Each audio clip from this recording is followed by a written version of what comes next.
Matin Sport.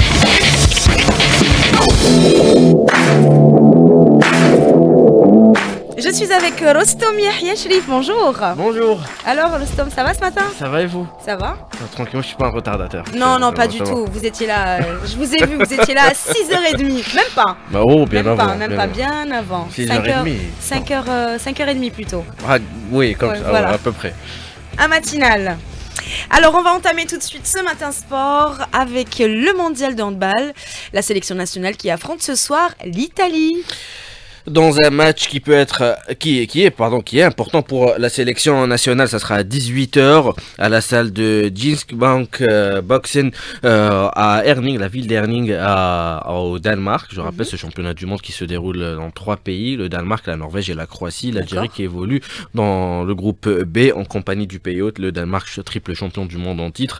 Après la lourde défaite lors de la première journée 47-22 face aux Danois, l'Algérie va devoir se ressaisir aujourd'hui face à l'Italie, face à cette jeune équipe italienne, coriace, il faut le dire, qui a battu la Tunisie lors de la première journée 32-25. Sur ce match, on écoute le demi-centre du 7 national, Ryan Abaous, contacté par Lotfi Benidir. Ça sera un match difficile. En tant que joueur et staff technique, nous sommes conscients de la responsabilité qui nous attend et on espère en tant que joueur de donner le maximum sur le terrain face à l'Italie. Nous sommes prêts à 200% pour se donner à fond et atteindre notre objectif qui est la qualification pour le tour principal et de représenter dignement l'Algérie en réalisant un bon résultat.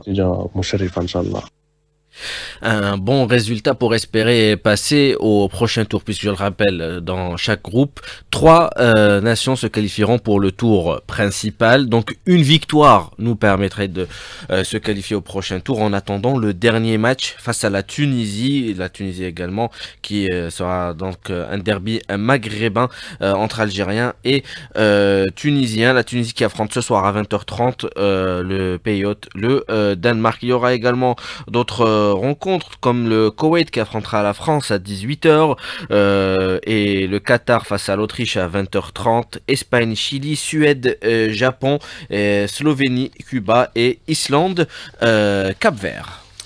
En football, cette fois-ci, la sélection nationale des joueurs locaux en course pour décrocher l'un des 2 billets qualificatifs au CHAN.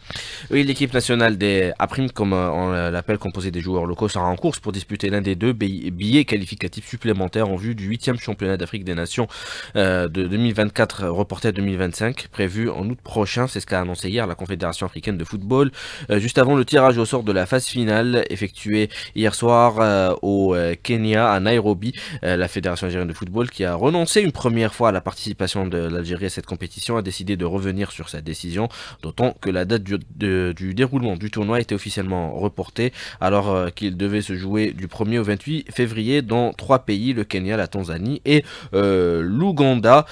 Outre l'Algérie, 6 autres nations ont décidé de disputer les barrages à élimination directe. Il s'agit de l'Égypte, de l'Afrique du Sud, du Gabon, de la Gambie, du Malawi et des Comores. En cas de qualification, l'Algérie sera versée dans le groupe C en compagnie de l'Ouganda, du Niger et de la Guinée, et l'autre qualifié à l'issue des matchs barrages. La CAF qui avait décidé de reporter le CHAN 2024 à 2025 en raison du retard accusé dans les préparatifs pour accueillir avec succès le tournoi. 7h20 cette fois-ci, on va parler judo avec le début aujourd'hui du championnat d'Algérie. Seniors, messieurs et dames, ça sera la coupole du complexe olympique Mohamed Boudiaf, une occasion pour de nombreux athlètes de briller. Présentation de ce championnat d'Algérie avec Ali Hamouche.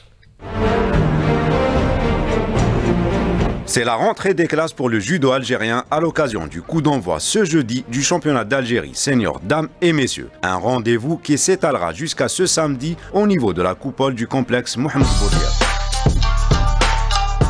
14 catégories de poids sont concernées par cette compétition avec la participation d'environ 700 athlètes entre dames et messieurs qui représenteront 39 ligues régionales. 2 absents de marque ne seront pas sur les tatamis. La star actuelle du judo algérien, Driss Messoud, 22e au ranking mondial dans la catégorie des moins de 73 kg et Mohamed El Mahdi Lili, 35e mondial chez les plus de 100 kg. Les 2 champions sont blessés, indique le directeur technique national Abdelmalek Ait Moufaq. C'est pour ne pas prendre de Fabrice. C'était une petite blessure, donc staff médical a préconisé qu'il fasse l'impasse sur cette compétition. Et on a Lili qui avait une petite fracture à la main. Il a commencé la rééducation, donc c'est un peu prématuré de le mettre dans le bain. L'absence de ces deux champions d'Algérie en titre sera certainement l'occasion pour de nouvelles têtes de briller, comme le souligne le DTN Abdelmalek Ait Moufaq. Les 73 kilos, c'est une catégorie qui est assez relevée en termes de qualité. Il y a des athlètes, de jeunes athlètes, il y a même des athlètes juniors qui aspirent à prouver leur valeur. Après, c'est la réalité du tatami qui va faire la différence. Sur le plan de la compétition, une nouveauté sera relevée lors de ce championnat d'Algérie. C'est l'introduction des nouvelles règles adoptées au mois de décembre dernier par la Fédération internationale de judo. C'est dans ce sens qu'un séminaire a été organisé pour les arbitres retenus pour ce championnat d'Algérie. Sur ce point, on écoute le directeur technique de judo, Abdelmalek Ait Moufaq. La plus grosse particularité, c'est les changements de quelques règles d'arbitrage. On revient à un nouveau score qui est le yoko, donc il va y avoir 3 scores. Au lieu du Hazari et du Hipan, on a réinstauré le Yoko. Il y a des mécanismes par exemple, quelqu'un qui travaille positivement au sol, ça sera considéré comme un avantage, son score bien sûr. Et il y a d'autres techniques qui reviennent, qu'on a bannies il y a 2 années à peu près.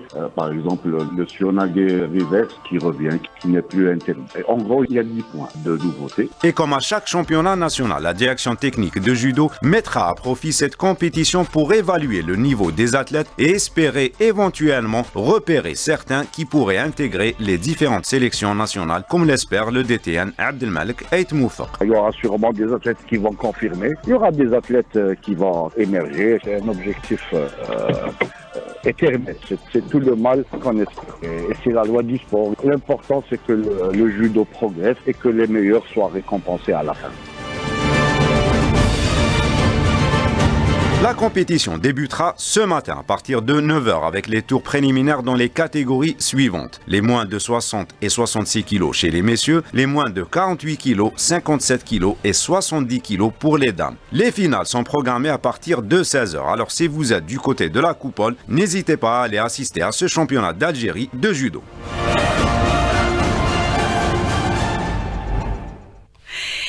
Et on passe cette fois-ci au tennis. Rostom Oussama Mesmoudi, qui est élu donc le nouveau président de la Fédération algérienne de tennis. Oui, le président du Racket Club de Biskra, Oussama Ismail Mesmoudi, seul candidat à la présidence de la Fédération algérienne de tennis, a été élu hier lors de l'Assemblée générale élective tenue au Centre fédéral d'entraînement à Ben Aknoun. Mesmoudi qui a récolté 35 voix sur les 39 prononcées en présence d'un représentant du ministère des Sports ainsi qu'un huissier de justice. L'Assemblée a procédé par la même occasion à l'élection des 7 membres du nouveau bureau fédéral qui seconderont Ismail Mesmoudi dans sa tâche pendant le mandat olympique 2025-2028. Et on va terminer avec du football bien sûr, et cette fois-ci européen. Avec le FC Barcelone hier qui s'est qualifié pour les quarts de finale de la Coupe du Roi en signant un nouveau récital contre Betis Séville 5-1. Il y a eu en Angleterre hier la victoire d'Arsenal face à Tottenham 2-1 dans le derby de Londres et récupère sa 2e place au classement juste derrière Liverpool. En attendant le match de Liverpool ce soir, il y aura 2 rencontres, Ipswich Town Brighton à 20h30 et à 21h Manchester United face à Southampton. 7h25, Rostom, on va terminer cette chronique avec votre coup de cœur habituel et cette fois-ci, qu'est-ce que vous nous proposez? Le duo Offenbach face Offenbach avec Justin Gesso, Over You. Alive.